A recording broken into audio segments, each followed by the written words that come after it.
Hi Krista, I couldn't think of anything interesting to make a video about today, so you get a video about Tiberius Sempronius Gracchus. Who was Tiberius Sempronius Gracchus? He was a Roman, and not just any Roman, but one of the most important Romans. He was the Roman that initiated the period we call the Roman Revolution. But I'm getting a little bit ahead of myself, so we'll start at the beginning. He was a military officer. He fought in the Third Punic War and was noted for his bravery. I can't go into too much detail, but the Romans were really fucking up the First Numantine War, and Tiberius organized a peace treaty in a way that saved a lot of lives, but flouted tradition because he did not technically have the authority to organize that peace treaty.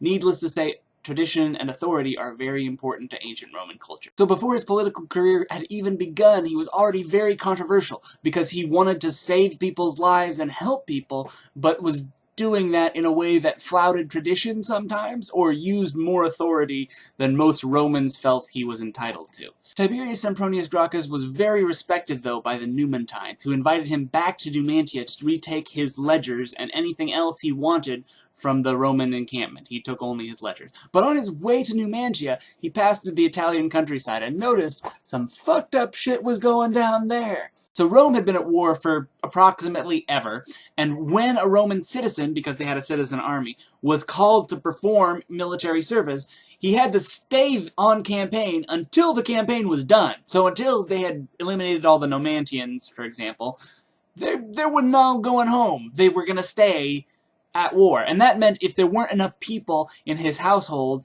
to maintain the plot of land that he owned, then his farm could go bankrupt while he was at war. And wealthy Romans, being the magnanimous sort of people that they are, would buy up that land and then give it back to just kidding, they would keep it. And then they would have it worked by slaves, which is just fucking great. And then they would buy more land from the territories that were being conquered. So as these people were away winning territory, they were losing their land, and then the people who were benefiting from the loss of their land were buying the territory that they were conquering. It was great. That is just awesome. Now, the Romans were pretty forward-thinking and had made this illegal a long time before Tiberius. In fact, no Roman was legally allowed to own any more than 2.5 kilometers, well, about 2.5 square kilometers of land. The rich had gotten around this by exploiting legal loopholes and ignoring the law. It's astonishing that rich people would exploit legal loopholes and avoid the law in order to make more money. I can't believe that they would let that happen. So Tiberius, when he became a tribune, decided to draft a law to do something about this problem. He proposed that all of the new lands conquered by Rome would be distributed among the poorest Romans, and that all of the land holdings in excess of 2.5 kilometers be confiscated and then redistributed among the poorest Romans. But he took one look at the Senate and noticed that it was filled with the kind of rich landholding assholes that had created this problem and decided, fuck that, I am not bringing my law to those assholes, I'm going to take it directly to the plebiscite. That is, to the tribal assembly of the plebs. Now this deeply offends the Senate, who, while they are very powerful, have no real legislative power, because legislative power comes from the tribal assemblies of the populace and the plebeians.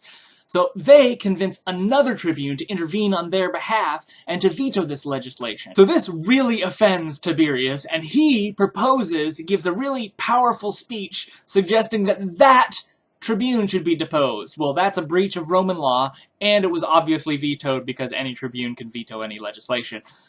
But Tiberius responds to this veto by saying, oh, you like vetoes? Well, let's see how much you like it when I veto every fucking proposal. Okay, I've gone over 4 minutes, but this was educational, so I'm gonna wrap it up. Now, tribunes are really important to ancient Rome, so important that there was a ceremony every day that, like, opened the marketplace, opened the voting assemblies, opened the Senate.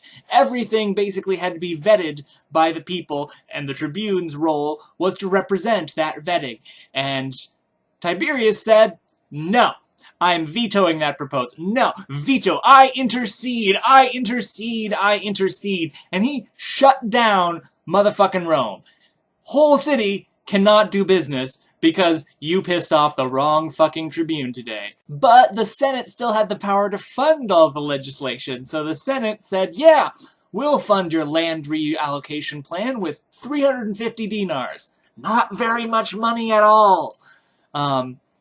That wasn't really enough to pay, like, a single civil servant, let alone, like, redistribute all of the land in the Italian peninsula and elsewhere in the empire, so there was a bit of a problem. But the gods smiled upon the will of the Roman people, and the king of Pergamon died and left his kingdom to the Romans, which meant that the Roman people now had a whole bunch of new money and income and land that the populace, the plebiscite, would get to decide what to do with. And they, well, Tiberius, decided that it should be used to fund the new agrarian land scheme that had been approved by the plebiscite earlier that year. Now here again you have Tiberius doing something that is good and in line with the will of the people, and he sees as beneficial, necessary for saving the lives of millions of citizen Romans, but is in defiance of tradition. The senators became increasingly angry because even those who supported the land bill also believed it was the Senate's job to allocate financing. That was the traditional role of the Senate. So in reallocating the income from Pergamon, he took over power from the Senate and transferred those powers to the plebiscite. So I passed 6 minutes, yada yada yada, the senators beat him to death with benches. Now why did I waste your time talking about ancient history for 6 minutes? Because Tiberius' story is one that is so relevant today. Issues about the power of the state, the rights of the government in controlling wealth distribution, what just wealth distribution means, who has a say in government, where the power of the government comes from, what traditions are important and which ones must be resisted. All of these things are really important issues that we think about all the time, and they've all been thought about before. Nothing is new under the sun. And every generation retells the story of Tiberius Gracchus to reflect their own worldview and perspective. My retelling today is an act of expressing my worldview and my perspective, because there is a connection between my life and this story. Just as communists described him as the first communists, and Americans described him as the first constitutionalist, and modern historians describe him as the inaugurator of the Roman Revolution, the period of upheaval that led inevitably to the dictatorship. Of course, it seems inevitable to us. We can see their future. But our future is also their future, and understanding their stories enriches our understanding of the present. So next time someone dismisses something as that's ancient history, you tell them that history matters, now as much as it ever has. Krista, I will see you tomorrow.